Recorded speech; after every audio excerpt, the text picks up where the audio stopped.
Um dia, quando ele era pequeno, durante uma falta de eletricidade, sua mãe tinha encontrado e aceso uma última vela e durante uma breve hora tinham redescoberto que o espaço, nessa claridade, perdia as suas vastas dimensões e enrolava-se amigo à volta deles, e ambos, mãe e filho, sós, transformados, tinham desejado que a corrente não voltasse tão depressa.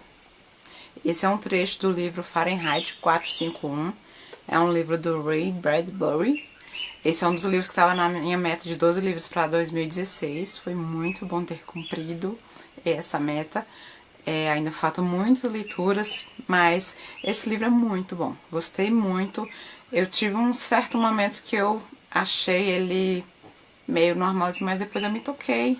Esse livro foi escrito em 1953, Denise. Como assim você tá achando que podia ter algo mais? Na verdade, pelo ano que esse livro foi escrito, ele traz muita coisa que a gente está acostumado. A identificação com o mundo atual é muito forte. Por isso que eu passei por esse momento assim, de uma breve sensação de tá faltando mais alguma coisa.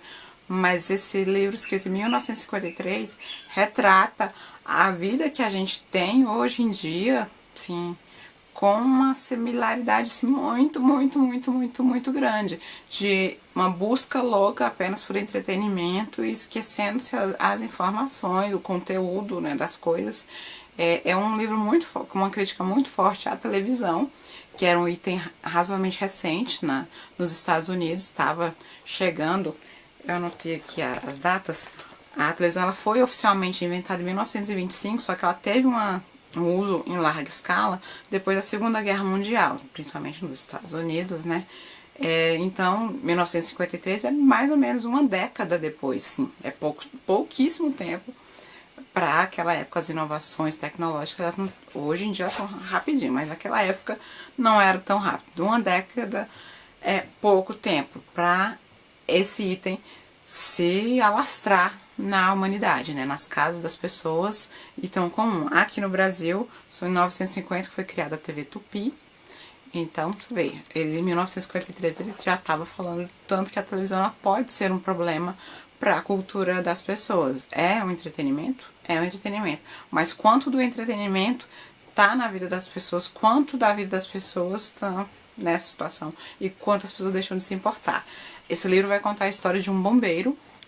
No livro, os bombeiros, no mundo criado, né, pelo Ray, os bombeiros, ao invés de apagar incêndio, eles causam incêndios, especificamente incêndios cujo objetivo é queimar livros. Os livros são proibidos, então as pessoas são denunciadas, as pessoas que possuem livros são denunciadas por seus vizinhos, por seus parentes, porque assim é uma coisa absurda.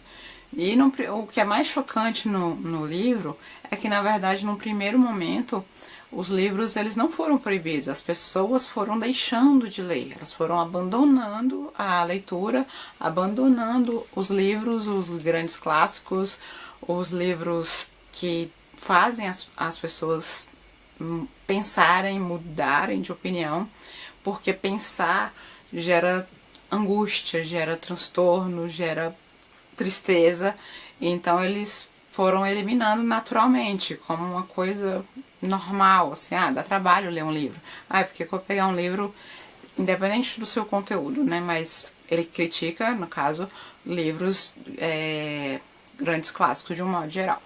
E ele vai mostrar como as pessoas entram no mundo da televisão e colocam a televisão dentro das suas casas, não só aquele aparelho de TV, mas um universo televisivo, onde as pessoas juntam-se, viram a prioridade delas é investir nessa tecnologia de imagem e nos programas de entretenimento, inclusive reality shows, tipo assim, 1953 isso não era a nossa realidade, né? De ser uma coisa comum. E ele coloca isso, a identificação da pessoa que está assistindo como esses parentes, como sendo família, né, na verdade, como se fossem amigos, pessoas muito próximas, essa identificação com aqueles personagens, aquelas pessoas que estão lá no entretenimento, na televisão, como tão próximos de si, e às vezes sem dar tanta importância para a pessoa que está do seu lado. Tem alguma semelhança com o mundo atual? Total. E lá, em vez do aparelho de televisão, são paredes que são extremamente caras, mas as pessoas fazem um esforço absurdo para poder investir nessa tecnologia. E eles vão montando um cômodo, né, completamente, para poder a parede completamente dominada por essas imagens e elas ligadas 24 horas. O grande objetivo é ter a quarta parede, não só duas, uma não é nada, não é pobre que tem.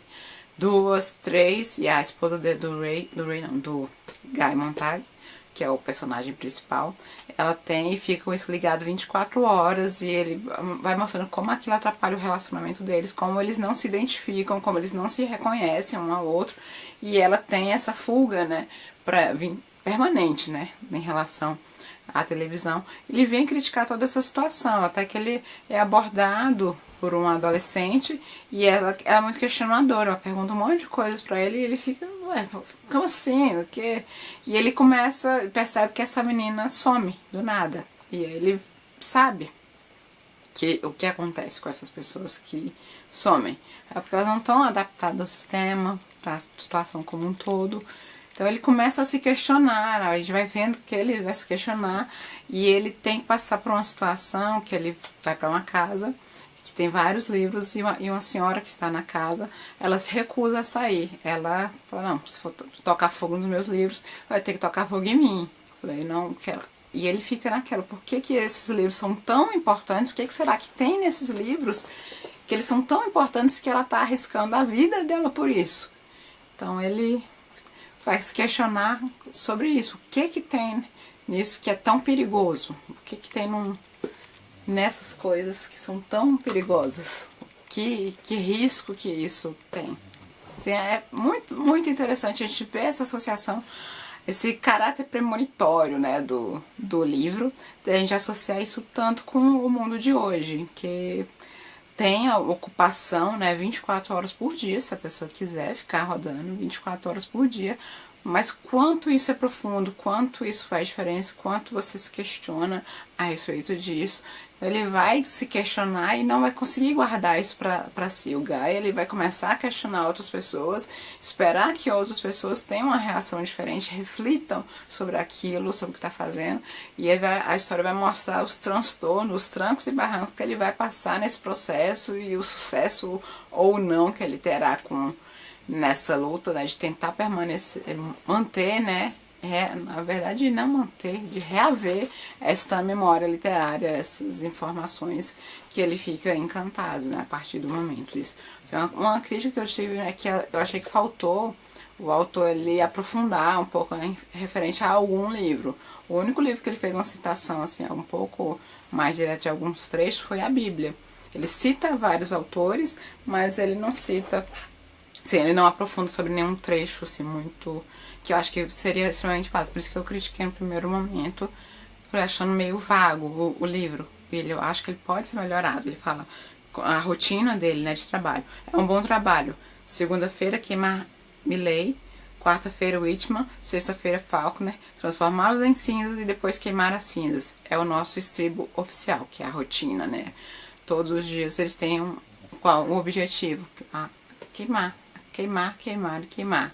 Tanto que as casas, os objetos, eles falam que eles são, que não são inflamáveis. A casa não queima, ela foi criando uma película, que ele não sabe dizer se foi automática, pela resistência, mas os livros, o que queima é livro, porque o que é errado, né, nessa sociedade do livro aqui citado, são os livros.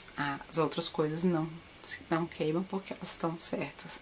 Achei assim muito interessante, muito legal, muito profundo e assim, óbvio que ele poderia ter ido mais além, mas dada a época que ele escreveu o livro, que era no começo da televisão se estabelecendo ainda no mercado, ele viu como ela foi deslanchando, ele conseguiu enxergar coisas que a gente pratica, a humanidade pratica já há vários anos, e isso está se tornando mais intenso, está se tornando tão verdade, né? É muito fabuloso. Gostei demais, recomendo muitíssimo. Obrigada, continue acompanhando os próximos vídeos.